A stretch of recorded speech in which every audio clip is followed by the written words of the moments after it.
Welcome to the configuration video for setting up vendor validation, which is one of the flagship features of Mekorma Payment Hub.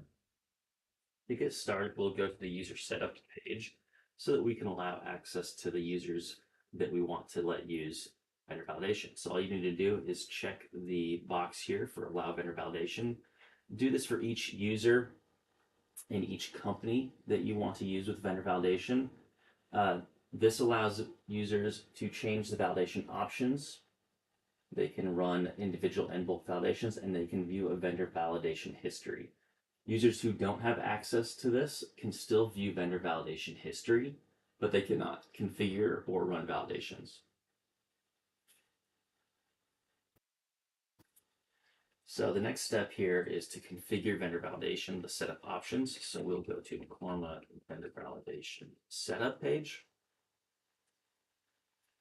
And here you have the option to enable pay run validations. You can enable your tax identification number check, your OFAC check, which is the Office of Foreign Assets Control, and you can also enable the address validation provider.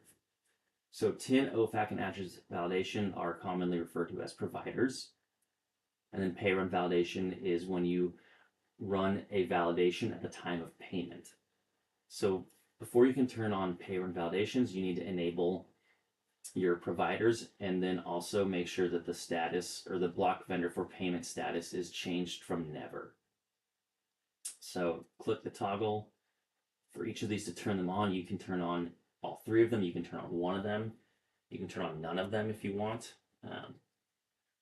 So once these are enabled, you can then set when you want to block a vendor for payment. The options here are never, on errors only, and on warnings or errors.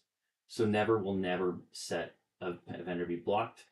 On errors only will only if an error is yielded from your validation will that vendor be set to block. Error is the most severe alert that you could get, and that would be missing TIN number would yield an error. On warnings or errors casts a wider net of issues found, and so that could include something such as punctuation in a vendor name. That will flag a warning for the TIN check. So we'll set these on errors only.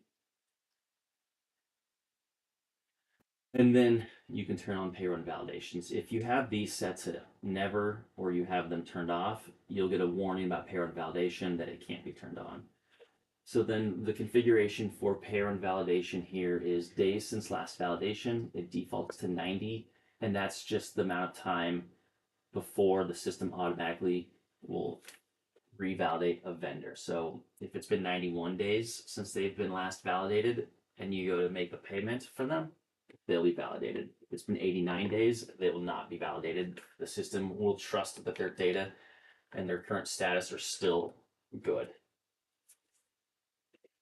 So for TIN, you also have the option to turn on so that only checks federal tax ID numbers, and that is opposed to also checking the tax registration number. Those are found in the vendor card. For OFAC, you can set the minimum match degree, a configurable number between 90 and 100. We default to 95, so that means if 95% of the data of your vendor matches with an OFAC listing, an error will be thrown. For address validation, you can set the default country. You can set it for any of these countries. We'll set it for US. And all that this does is it establishes a baseline country code to be used with your vendors. And that's if a majority of your vendors are from one country. It'll assume that you're running validations for vendors from that country because they may not have the US or the respective country code listed in their vendor profile.